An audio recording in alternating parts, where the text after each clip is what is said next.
I woke up from surgery with one kidney. 3 months later, I heard my parents in the hallway outside my hospital room planning to take the other one. I didn't make a sound. I lay in that bed in the dark and I listened to every word. Then I waited for the ward to go quiet. Then at 4:47 in the morning, I picked up my phone and I made the first call. They were still asleep when I made the fourth one. By the time my parents walked through my door that morning, with their carefully prepared faces, 3 things had already happened that they did not know about. And my brother was in the elevator, on his way up. I had called him too. My name is Kate. I am 29 years old. I am a graphic designer, and I am, by the accounting of my family, the unremarkable one, not the failure. I want to be precise about that distinction because it matters. Not dismissed or dismissed outright. Simply unremarkable, the one whose achievements landed without particular ceremony, the one who was fine, always fine, reliably and boringly fine, in the specific way of a middle child in a family where the youngest was extraordinary. My brother Liam was diagnosed with polycystic kidney disease at 19. It is a genetic condition, progressive, the kind that announces itself early and then works on its own schedule toward an outcome that is not in question, only in timing. By 26, his kidneys were failing in the measurable, documented way that puts a person on a transplant list and a family on a particular kind of alert, the alert of people who love someone who needs something only another body can give.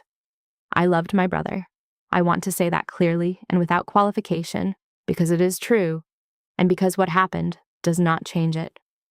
Liam and I were close in the way of siblings who have spent their lives in the gravitational field of different treatment and found in each other something that existed outside that field. He did not ask for what our parents gave him. He did not ask for the golden boy dynamic that had organized our family since he was born, beautiful and athletic, and the kind of child whose achievements produced visible pride in a father who was not always generous with visible pride. Liam was the product of our parents' attention the way I was the product of its absence. Neither of us chose it. He needed a kidney. I had one. Technically, had 2. Until the accident. The accident was 11 months before the hallway conversation. A Tuesday evening in October, a wet road, a car that ran a red light at an intersection I had crossed 100 times. I remember the impact the way you remember things that happen faster than consciousness. Not the event itself, but the aftermath of it. The specific quality of waking up in a space that is too bright and too loud, and full of the particular alarm of people who are working very quickly on something that is your body. I had lost my left kidney, lacerated beyond repair in the crash, removed during emergency surgery. I woke up to my mother's face and a surgeon who explained, carefully and kindly, that I could live a full and normal life with my remaining kidney. That millions of people did. That I would need to be careful. Certain medications, certain activities, regular monitoring. But that the prognosis was good, and I was, in the words several people used in those first days, lucky. Lucky. I was 28 years old, with one kidney and a body that was healing from something significant. And I was lucky. I accepted this because the alternative relationship to it was not one I had the reserves to maintain. I focused on recovering. I followed instructions. I went to my appointments. I did the particular work of a person who has had something taken from her body and is learning to trust the body that remains. 3 months after the accident, I was still in the hospital for a complication, an infection in my recovery that required intravenous treatment and monitoring, the kind of setback that extends a timeline and requires patience. I was tired. I was in a bed I had been in for 6 days.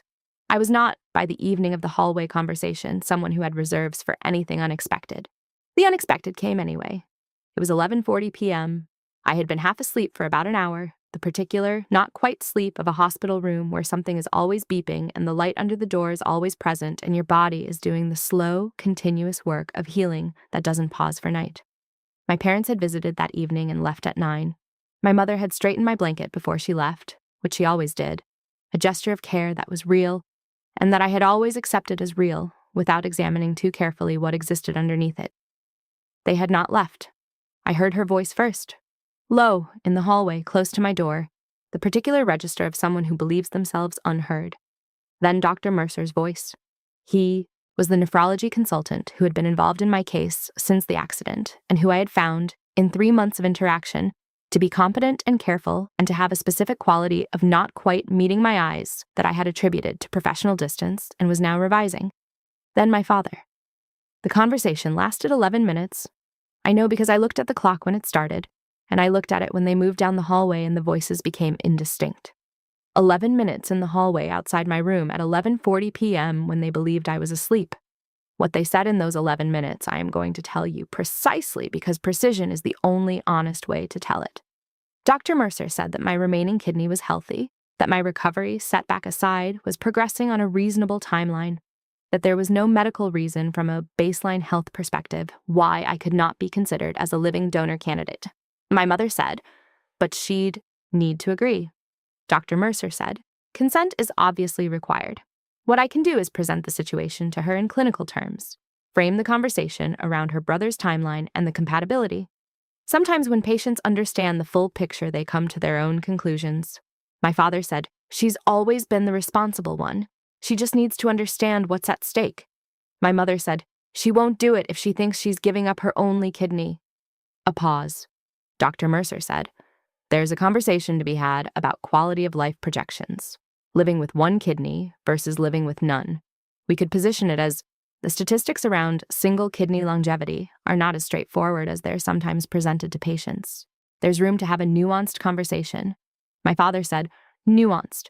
Dr. Mercer said, about her long-term prognosis, about what her life looks like in 20 years. There are ways to frame the information that might make her feel that contributing to her brother's survival is that it makes sense for her as well. My mother said, so you'd tell her she's going to have problems anyway. Dr. Mercer said, I would present the more conservative projections, the ones that emphasize monitoring requirements and lifestyle restrictions. It's not inaccurate information. My father said, and then she'd feel like she might as well. Dr. Mercer said, it's a conversation about quality of life and priorities. People make these decisions all the time. We're just making sure she has the full picture. My mother said, she loves her brother. She just needs to understand that this is the right thing. My father said, she'll come around. And they moved down the hallway. I lay in the hospital bed for a long time without moving. The monitor beside me continued its steady rhythm. The light under the door continued its permanent dim glow. My body continued the work of healing from an infection in a body that had already survived more than it should have been asked to survive. And my parents were in the hallway at 11:40 p.m., planning the conversation that was going to make me feel like giving away the last thing my body had been lucky enough to keep was something I had chosen freely. I did not move. I did not make a sound. I stared at the ceiling and I thought about what I had heard with the specific, flattened clarity of someone in whom something has just gone very still. They were going to lie to me about my own health. They were going to use my love for my brother. They were going to sit in my room with their prepared faces and their careful language, and they were going to make me feel like giving away my kidney was my idea.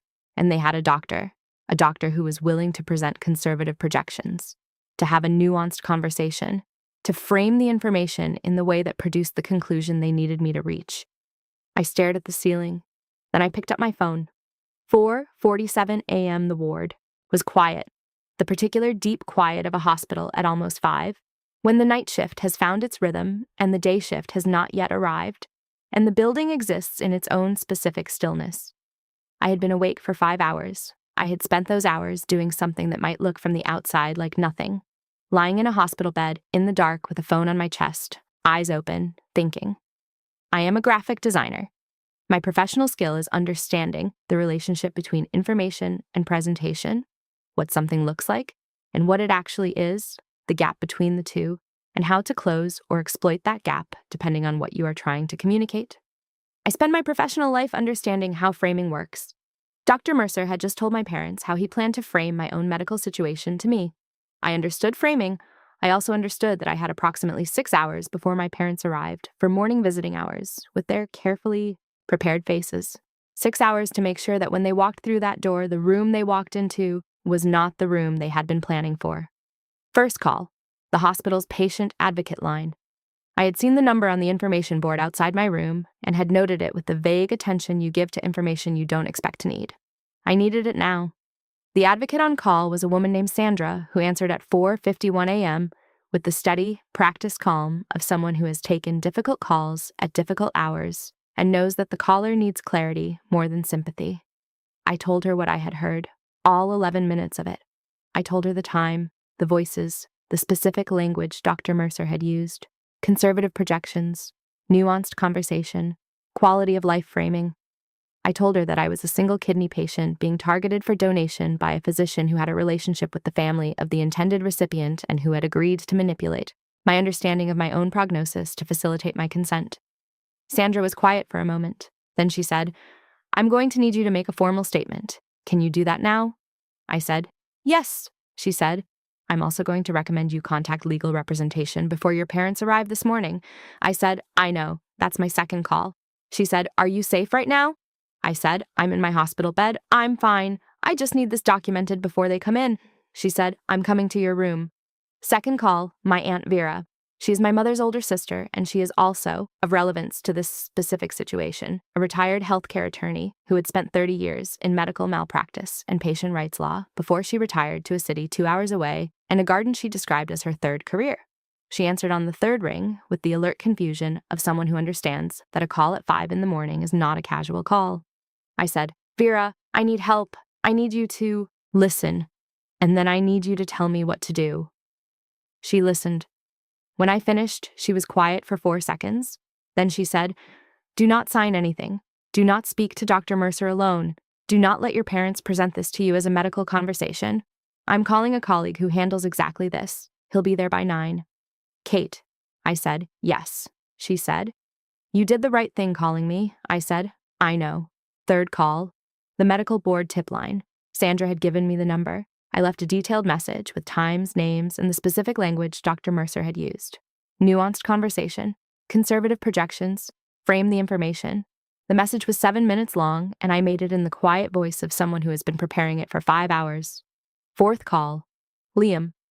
This is the one I had been sitting with longest. Not because I was uncertain about making it, because I understood that what I was about to tell him was going to cost him something significant, and I needed to be sure I was prepared to give it to him anyway. Not prepared in the sense of comfortable, prepared in the sense of certain. He answered on the second ring. He was already awake. He was often awake early. The medication schedule of a person managing kidney failure organized his mornings around 5 a.m. in ways that had always made me quietly sad. He said, "Katie, what's wrong?" I said, "I need to tell you something. I need you to let me say the whole thing before you respond." "Can you do that?" He said, "Yes." I told him everything.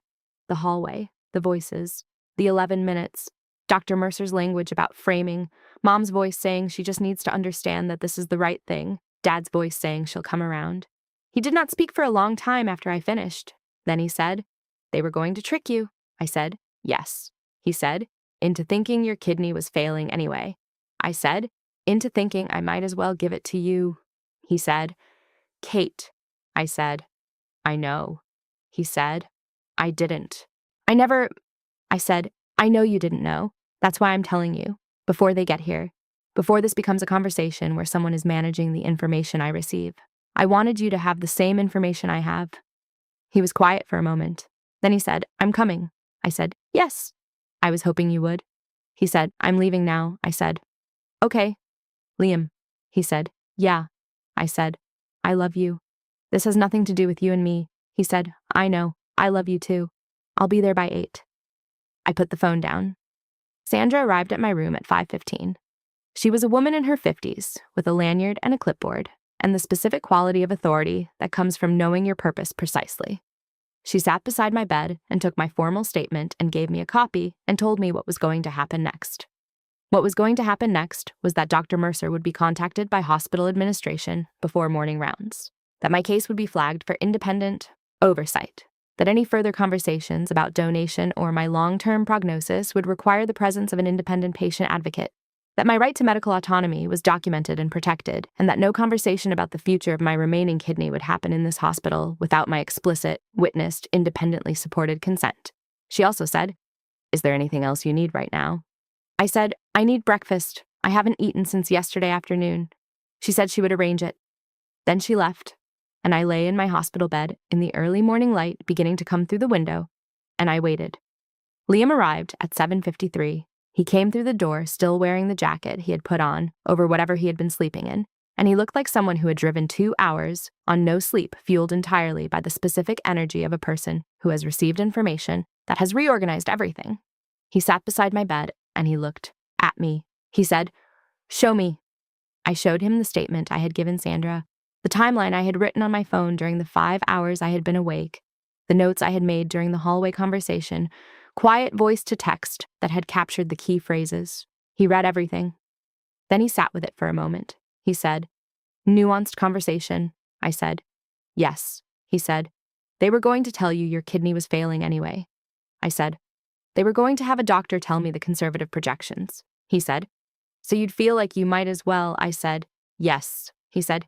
"Kate, I would never have. If I had known," I said. "I know. That's why I called you first." He said. "First," I said. "Fourth, technically, but first in terms of what matters." He was quiet. Then he said, "I'm going to talk to them when they get here." I said, "I know." He said, "I need you to let me handle that part." I looked at him. My brother, 27 years old, in his jacket over his pajamas, who had not asked for the disease or the transplant list or the golden boy position in our family, and who was now sitting beside my bed with the specific set jaw of someone who has decided something and is not going to be moved from it. I said, "Okay." He said, "Okay." We sat together in the room for a while. He asked how I was feeling physically, and I told him honestly. I asked how his numbers were, and he told me honestly. We talked the way we had always talked when it was just us. Directly, without the management of anyone else's feelings in the room. The specific relief of two people who have spent their lives in a family that required performance and have found in each other the only space where they don't have to perform. At 9:03, Vera's colleague Marcus arrived. He was a compact, precise man with a briefcase and the rapid, efficient manner of a specialist who had been briefed thoroughly on the way there and needed only to confirm the details. He confirmed the details. He told me what he was prepared to do and what the likely outcomes were, and he said, before he took his seat, that I had handled the past 4 hours with exceptional clarity. I said I had time to think. At 9:17, my parents arrived. I want to describe this carefully because every detail of it matters. My mother came through the door first. She was wearing the expression she wore for hospital visits, composed, warm, the practiced softness of someone who has spent months visiting a recovering daughter and has developed a specific face for it. My father was behind her, more contained, his version of the same expression. They stepped through the door. They saw Liam. My mother said, "Oh, you're here. We didn't know you were coming." Liam said nothing. They saw Marcus. My father said, "Who is this?" I said, "This is my attorney. His name is Marcus. He's here for the conversation we're going to have." My mother's expression shifted. Not into guilt, not immediately, into confusion, which is what guilt looks like when it hasn't yet understood that it has been found. She said, "What conversation?" I said, "The one you were having in the hallway outside my room last night at 11:40, with Dr. Mercer." The room went very quiet. My father said, "Kate," my mother said. "We were just," Liam said, "Don't." One word. His voice was entirely level. He was looking at them the way I had never seen him look at them before. Not with the warmth of the golden child, not with the performance of the favorite son. With something clear and cold and complete. He said, "I've read the statement she gave this morning. I've read what Dr. Mercer said. I know what you were planning to tell her. I know what you were going to use." My mother said, "Liam, this is a misunderstanding," he said. "You were going to lie to her about her own health. You were going to use a doctor to make her think her kidney was failing, so she'd feel like she might as well give it to me, without telling her that wasn't true, without asking me if I wanted it that way." My father said, "We were trying to help you.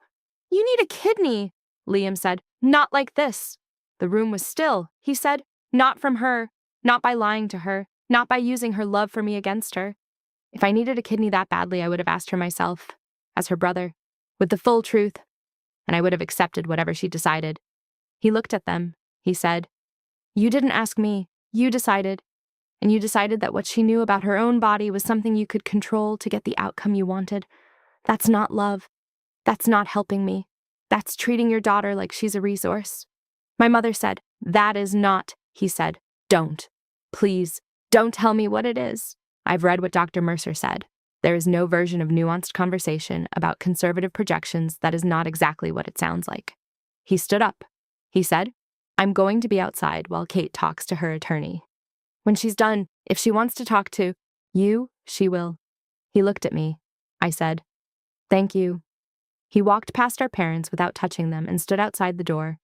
What happened next was not a single scene. It was a process. The way consequences in real life are always processes and not moments, sequential, documented, extending over days and weeks in ways that cannot be compressed into a single confrontation without losing the truth of them. Dr. Mercer was placed on administrative review by the hospital the morning of the hallway conversation being reported. The investigation that followed took 6 weeks and produced findings that resulted in his referral to the medical board with a recommendation that included mandatory ethics retraining and a formal notation on his license. He did not lose his license. He lost something more specifically painful, which was the reputation he had spent 30 years carefully maintaining. The hospital's patient advocacy team used the transcripts from my formal statement as training, material for the following year's new staff. I was told this by Sandra, who sent me a brief email 8 months later. She said the case had been instructive. My parents did not take what happened in that room well, which is to say they took it the way people take the specific exposure of something they have convinced themselves was not what it was, with an initial period of denial, followed by the particular pain of a story collapsing, followed by an extended silence, during which I believe they were working out what, if anything, they could say. My mother called 6 weeks after the hospital room. My father called a month after that, separately, which told me something about how those 6 weeks had gone inside their house. My mother said she was sorry.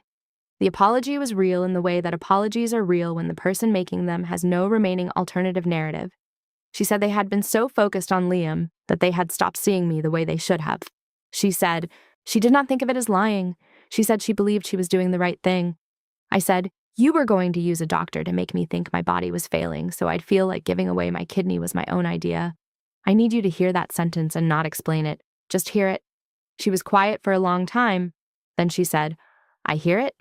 I said, "Okay." She said, "I don't know how to fix it." I said, "I know. That's the part that's honest." My father's call was shorter and more formal in the way of a man who processes by doing and had not yet figured out what doing looked like in this situation. He said he had been wrong. He said he should have come to me directly. He said he was sorry.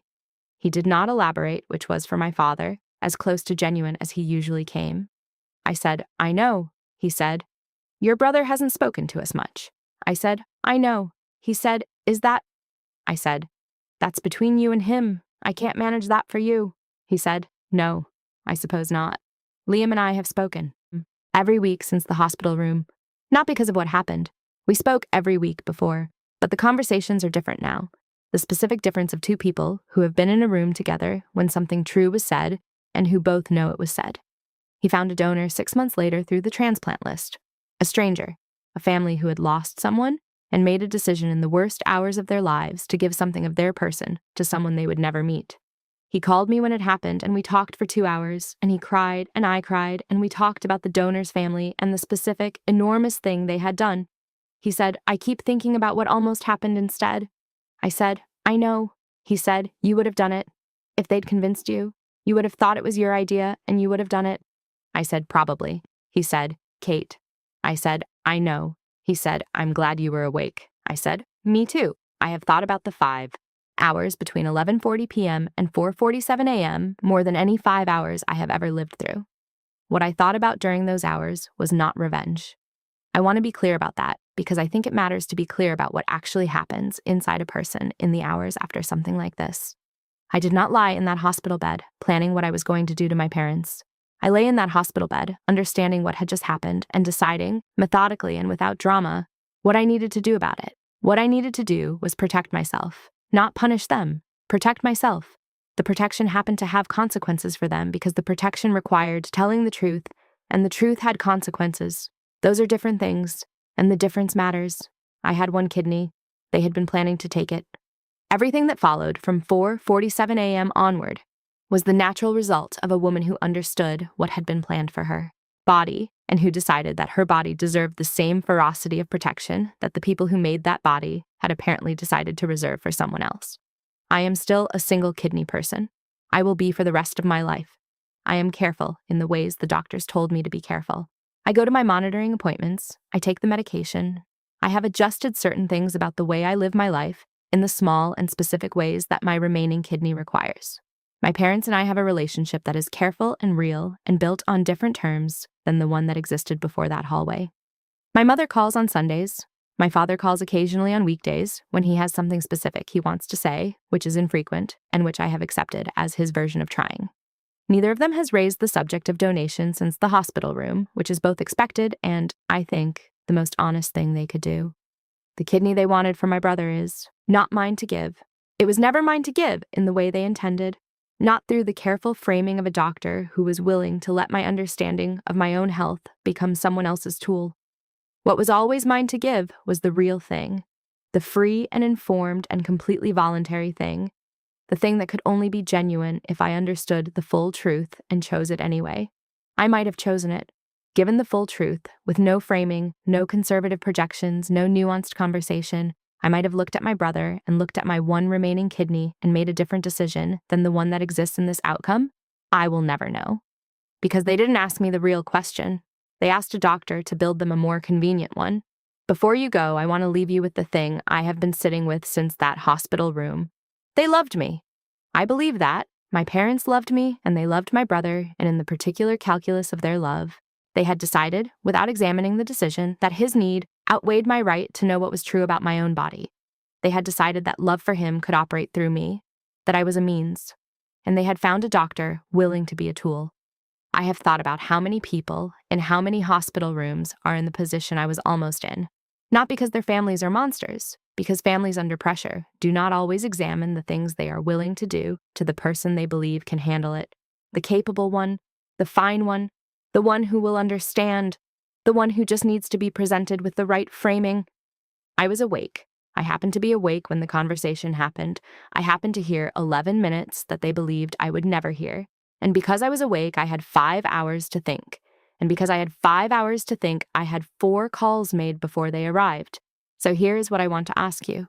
If you had been asleep, if you had not heard the hallway, if the morning had come and the doctor had sat beside your bed with his carefully framed conservative projections, and your parents had come in behind him with their prepared faces and their certain belief that you would come around, would you have known? Would something in you have felt the shape of the thing even without the words? Or would you have believed them? I think about that. I think about how close I was to believing them. And I think about how many people are not awake when the hallway conversation happens. I was lucky, in the one way, on the one night, that the word finally meant what it was supposed to mean.